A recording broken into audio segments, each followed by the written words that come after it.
Hey everybody, back again with Dork Diaries. Getting right back on track and hopefully no more technical difficulties.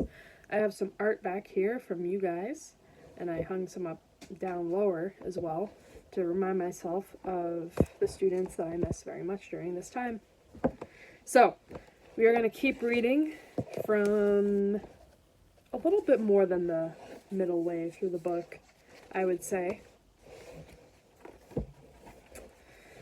Tuesday, September 24th.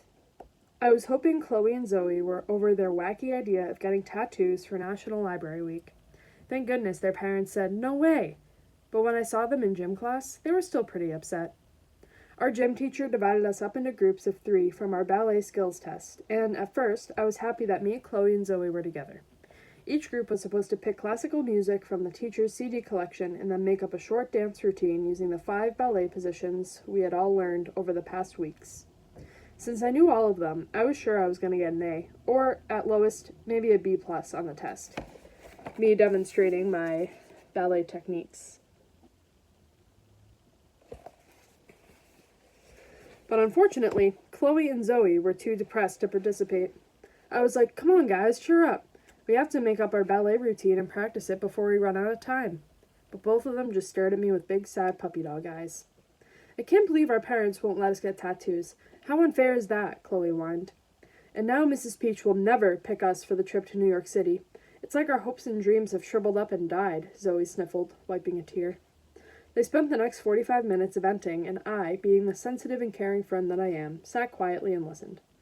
Then the gym teacher came over and told us she was ready to start grading and we were going to be the second group to go. I just about had a heart attack because we hadn't selected any music or made up a routine. I ran over really quick to grab a CD, and the only one left was Swan Lake. And since I had seen Mackenzie looking at it a few minutes earlier, I was definitely a little suspicious. So, the first thing I did was pop open the CD case and peek inside. I was surprised and relieved to see that the CD was still in there. Hey, I didn't trust that girl as far as I could throw her. Mackenzie's group was first, and I have to admit, they were pretty good. But it wasn't due to their awesome talent. Combined, the 3 of them had like 89 years of private lessons. They danced to Dance of a Sugar Plum Fairy, and ended their routine like this.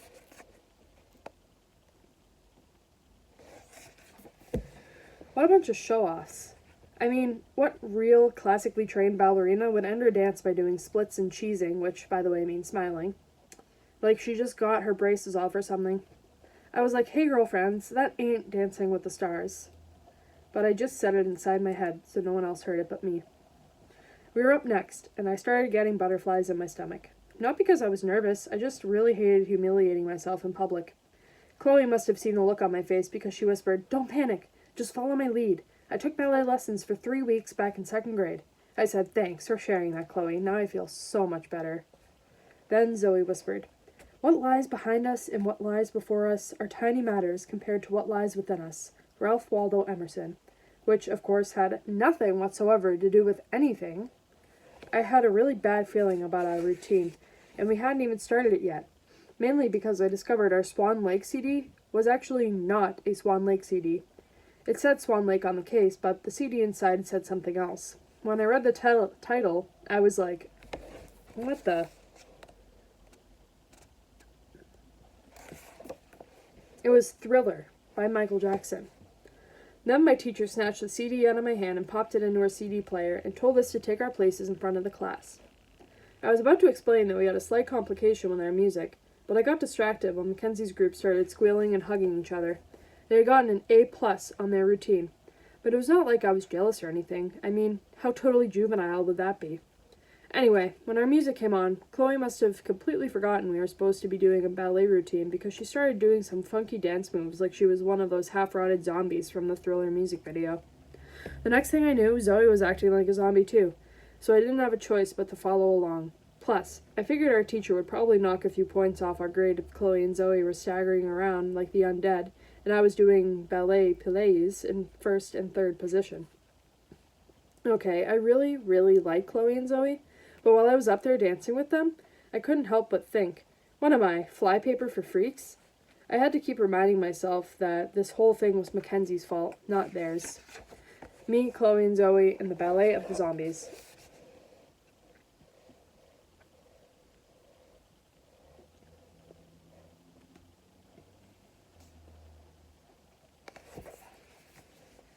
Actually, I was surprised that Chloe and Zoe were such good dancers. It looked like our gym teacher was pretty impressed too, because when we finished, she just stared at us with her mouth open and started tapping her ink pen on her clipboard really fast.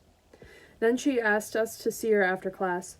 We were really nervous when we went up to talk to her because we didn't know what to expect. Chloe and Zoe thought maybe she was going to ask us to join the school's dance squad since she was the assistant coach. I was keeping my fingers crossed on that one because dance squad meant automatic membership in the CCP clique.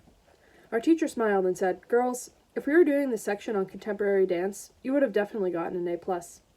After hearing that, I was pretty sure she was going to give us a good grade on our routine, even though we had made it up on the spot and with the wrong music. Then our teacher stopped smiling. "The three of you were supposed to be doing classical ballet, but you weren't even close. The highest grade I can give you is a D. I'm really sorry." We were like, "Oh no, she didn't." Me, Chloe, and Zoe were crushed. Literally.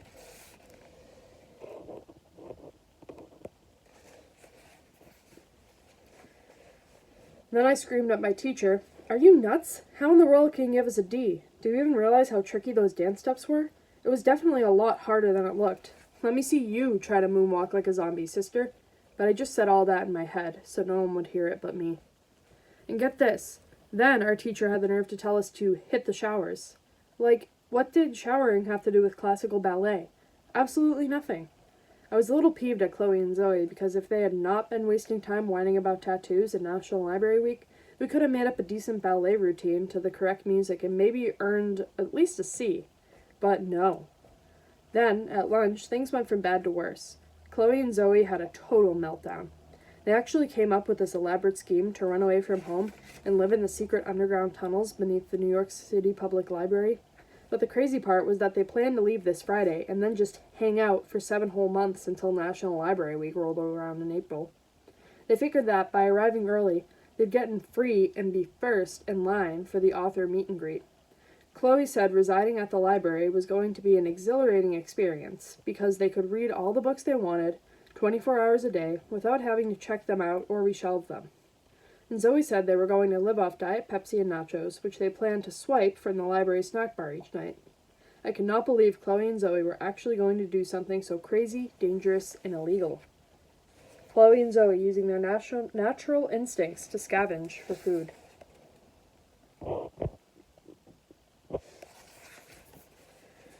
And I plan to do everything within my power to stop them.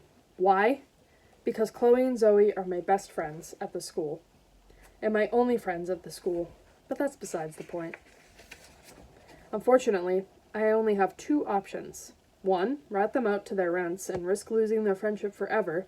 Or 2, figure out how to get girlfriends some tattoos for National Library Week, PDQ, which, by the way, means pretty darn quick. Wednesday, September 25th. I hardly got any sleep last night. I kept having horrible nightmares about Chloe and Zoe living in the secret underground tunnels beneath the NYC Public Library. In one of my dreams, they were having a dinner party with some of their neighbors.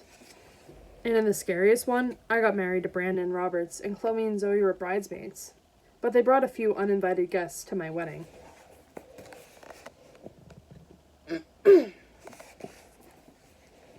I actually woke up screaming my head off until I realized it was all just a very bad dream. Thursday, September 26th. This morning at breakfast, my little sister, Brianna, got on my last nerve. I was just sitting there, eating my cinnamon life, reading the back of the cereal box, and trying to figure out what I was going to do about the Chloe and Zoe situation. They were planning to leave in less than 24 hours. Brianna was eating Fruity Pebbles and drawing a face on her hand with an ink pen. She said she was naming the face Miss Penelope because she was born from a pen. Brianna's hand.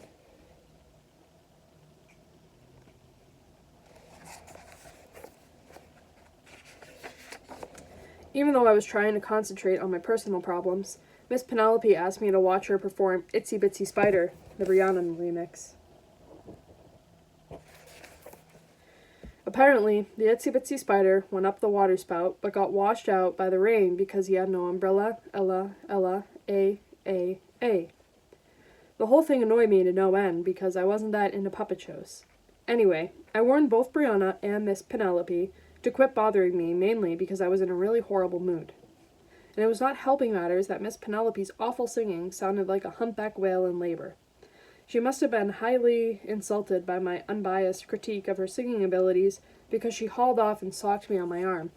So I grabbed Miss Penelope and tried to drown her in my cereal bowl. I was like, "Got milk?" Brianna started screaming, "Stop it! Miss Penelope can't swim. Let her go. You're smushing her face." But I wouldn't let go. That is, until my mom walked into the kitchen. "Why on earth are you shoving your sister's hand in your cereal? Let go of her this instant." So I released Miss Penelope, only because I didn't have a choice. Brianna stuck her tongue out at me. "Miss Penelope says she's not inviting you to her birthday party." "Nah, nah, nah, nah, nah." Then I stuck my tongue out at her and said, "I've already not been invited to a birthday party, so there." I could thank Mackenzie for that one. Anyway, I think I taught Miss Penelope a good lesson. I bet she won't be interrupting my breakfast again anytime soon, evil grin. Since my cereal had been contaminated by Miss Penelope's germs, I dumped it into the sink and ran upstairs to my bedroom. I sat on my bed and stared at my wall as a million thoughts bounced around in my head. I had to admit, Chloe and Zoe's situation seemed hopeless, and there was nothing I could do to fix it. To make matters worse, Miss Penelope was still in the kitchen, singing so off-key I thought my ears were going to bleed. I felt like taking my favorite pen, a water-based, non-toxic, dark purple gel ink pen by Hot Rider Ink, and drawing a big fat zipper across her mouth to shut her up. But I was pretty sure my mom would have just yelled at me again. My lucky pen. I mainly just use it to write in my diary to bring me good luck, but lately, the good luck part hasn't been working so well. I was twirling the pen in my fingers when suddenly the craziest idea popped into my head. I was like, "OMG, this might work." I quickly scribbled out 2 notes and then rushed off to school 15 minutes early to tape them on Chloe and Zoe's lockers. "Meet me in the janitor's closet before class starts. It's really important. Nikki." I waited in the janitor's closet for 5 long minutes and was starting to worry they were not going to show up, but they finally did. "I hope you didn't ask us to come here to try to change your minds about running away," Chloe said, real serious-like. "Yeah, that is something we just gotta do," Zoe said, staring at the floor. It got so sad and quiet, I thought I was going to cry. I asked both of you to come here to tell you about a special present I wanted to give you on Monday, but since you're leaving tomorrow..." Of course, this made Chloe and Zoe really curious, and they started begging me to tell them what it was. "Well, you may not know this, but I'm a pretty decent artist. Not that I'm bragging or anything, and since you guys are my BFFs, I've decided to personally give you each a tattoo, temporary ones, in honor of National Library Week." At first, Chloe and Zoe just stared at me like they couldn't believe it. Then they started screaming and jumping up and down and hugging me. Meet Chloe and Zoe doing a group hug.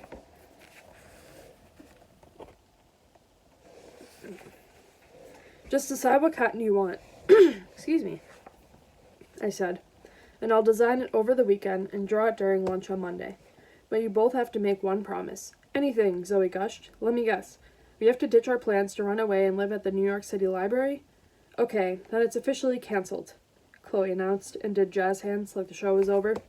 "Actually, that's not what I meant," I said, hiding my smile and trying to look all scary serious. "I want you to both promise that you won't bring rats to my wedding." "Huh?" They both looked at me like I was crazy. "Never mind," I giggled. "It's a long story." Friday, September 27th. Before biology class started, I noticed Brandon was kind of staring at me, but I wasn't sure if it was my imagination or not.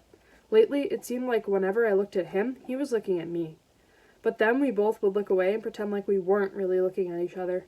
Well, today he actually smiled at me and said, "So, which cell cycle would you rather study, mitosis or meiosis?"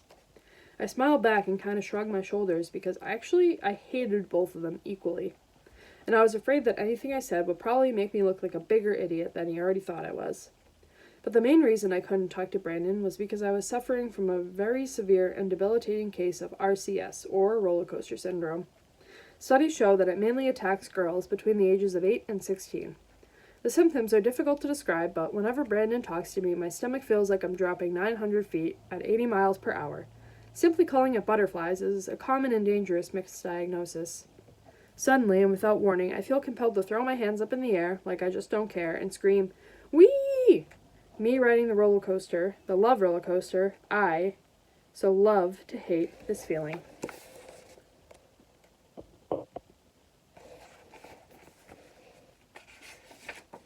Then my day got even better. While I was working in the library, Brandon came in to return a book called Photography and You.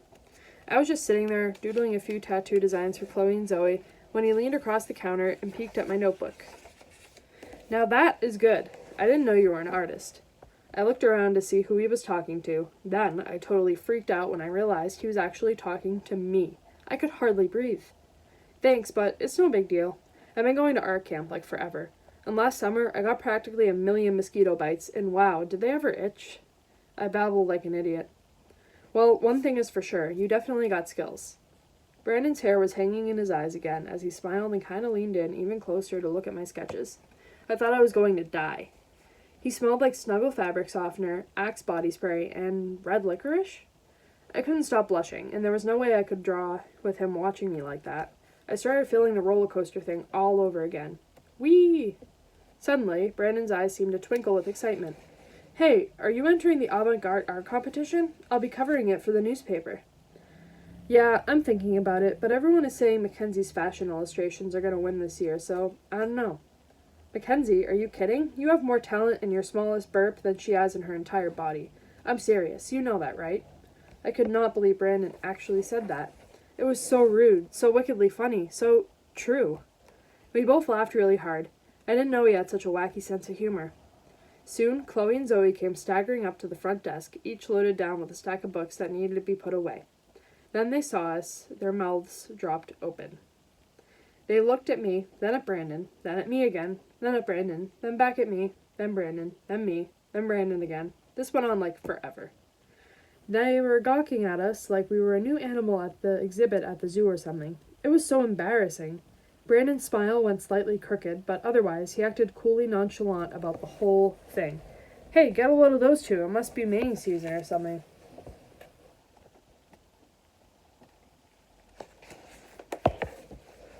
Hey, Chloe. Hey, Zoe, he said. But they were so shocked they didn't even answer him. Well, I better get back to class. See you later, Nikki. Then he strolled out the door and disappeared into the hall.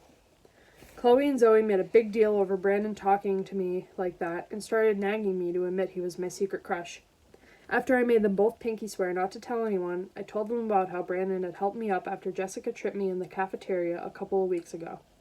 Then I grabbed my backpack and unzipped the cute little pocket in the front and showed them the napkin.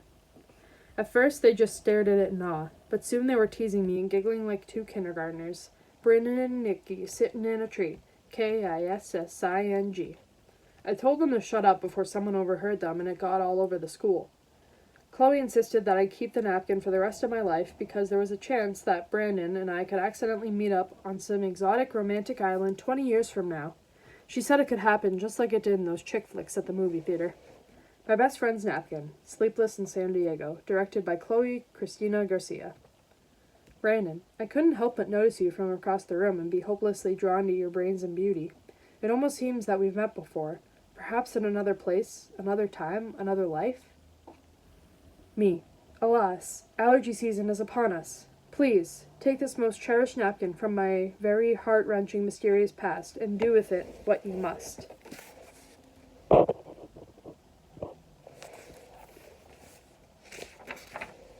Me. What a powerful sneeze you have. It is aptly captured in this delicate napkin of forgotten love, now merely a disposable tissue drenched in lost and shattered dreams. Brandon, hark, do mine eyes deceive me? I recognize our napkin in even the darkest of murky depths. My joy and passion overwhelm me. Brandon, is it really you, my beloved Nikki? Finally, I've found you, my true love. Will you marry me? The end.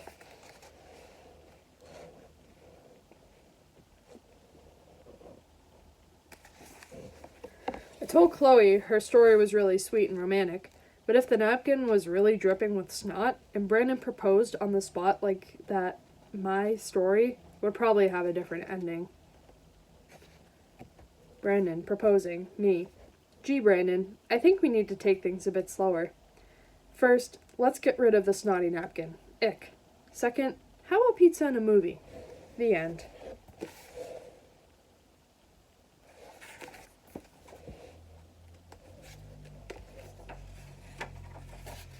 Zoe said she didn't blame me for rewriting Chloe's happy ending because snot and airborne bacterial particles were the most common way of transmitting germs to others. But Chloe complained we both totally missed her point. The napkin, germy or not, should be cherished because it was a token of Brandon's love. And after reading Twilight, she had learned that forbidden love, obsession, and sacrifice could be very messy things, just like snot. I had to admit that Chloe had a really good point. Then Zoe said I should always remember that guys are from Mars and girls are from Venus because they think and communicate very differently, according to a book she was reading on dating. I was really surprised to hear this because I thought for sure that Earth was the only planet with human life on it. I'm really glad Zoe and Chloe know so much about guys, dating, love, and stuff like that, because I don't have a clue. Duh.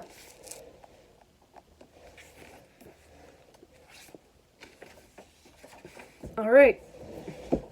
That being the end of that journal entry, we will stop. And next week, I will come back with more reading every day. Tomorrow is a holiday, so I will not be making a video tomorrow. I hope that you enjoy your time, that you stay safe, and we only got a little bit left until we'll be done with this book, and I will go ahead and pick another one. Stay safe, stay happy, stay well, and I'll see you the next time we can.